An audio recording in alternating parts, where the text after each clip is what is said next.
Puntahan natin si Pards. Parang namatayan ata sila ng bangus. Baka may lumlumin. Hingi tayo.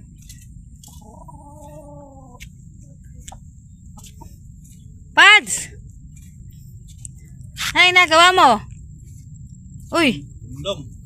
Sabi ko na nga ba, tama yung hinala ko eh. Namatayan kayo, bangos? Oo, ilang piraso lang sa kulungan.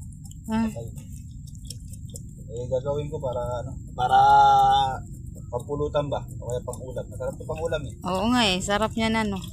Yung gatang ano talaga, niyog. Pinaka, number 1 recipe ng Bulacan.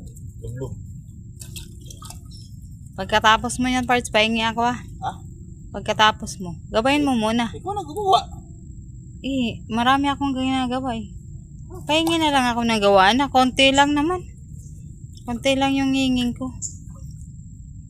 Parang napakalakas ng pangamoy yung mic. Sana. Ay kasi, patay nga ni. Naamoy ko yung patay na bangus eh. Layo-layo mo na. Naamoy mo pa. Nangingi lang naman yung tao. Grabe ka naman sa akin, Pads. Walang problema kung hindi. Kasi, ang layo mo, ba't naaamoy mo pa?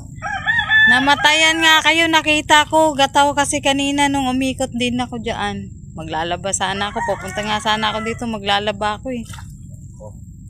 Nakita ko eh. Parang nag-ano ka, tatanggal ka ng patay na bangus. O kaya, lutuin mo na muna kaya, Pads. Tapos ibigyan mo na ako ng luto na ano. Kasi wala kaming sibuyas. Sa mahal ng sibuyas ngayon eh. Grabe ka naman. Wala kaming sibuyas sa kabawang. Alam mo naman, mahirap ang buhay ngayon eh. Luto pa talaga gusto mo? Siyempre, lulutuin mo lang din naman yan lahat eh. Bigyan mo na ako ng luto na. Ilaw na lang. Ikaw na magluto. Wala nga kaming sibuyas, Pads. At saka mahal ng sibuyas ngayon. Magkano kilo? 400. Ako naman ang pahirapang magluto. Mahirap nang gumawa eh. Pahirap nang magluto. Sama-sama mo naman yung ilalagay sa kaldero, Pads eh. Alvin March ang niyog. Oo. Magkano na niyog? May pera ka naman eh. Kami wala ka kasi kami pera eh. 19 na yata ang isang buo niyog. Kayang-kaya mo yan. 2 niyog ang kailangan yan. Kayang-kaya mo yan, Pads. Grabe ka naman. Malapit na Pasko, dapat give love.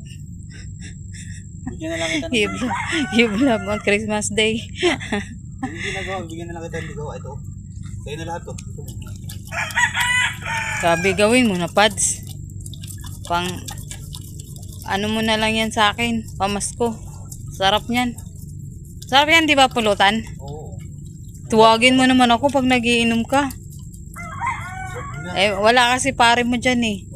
Wala si Pads mo, kaya tawagin mo pag nagiinom ka. Sarap niyang pulutan. Lagi din wala rin marks mo dyan. Huwag ka nang pumunta. Yan lang. Gusto mo, ayan. Kunin mo yan. Yan. Gawa na. Lutuin mo muna. Oo. Lutuin mo din naman yan lahat, Pads. Ilagay mo yan sa kaldero lahat para magluto. Grabe, wala nga akong pambiling niyog eh. Tsaka yung sibuyas nga, mahal. 400 isang kilo. Grabe ka nang makakarikot, mahal. Wala nga kami pera eh. Bibigay na nga sa'yo. Pang paglutuin mo. Ako pang gagastos. Basta bigyan mo ako niyan, Pads ha. Wag mo sa mga ugali, magpapasko na. Bawal madamot ngayon, Pads. Papasko na eh. Oo nga. Ibibigay ko na nga sa'yo. Ikaw nga magluto. Yung luto na kaya gusto ko. Yung luto na lang. Huwag na yan. Parang Sige, Pads ha. Uwi na ako, Pads. Salamat ha. Salamat. Advance. Salamat. Tawagin mo na lang ako pag naluto na ha. Maaamoy ko naman yan eh. Puntahan ko na lang. Malakas ang pang-amoy mo. Sige, Pads. Bye-bye.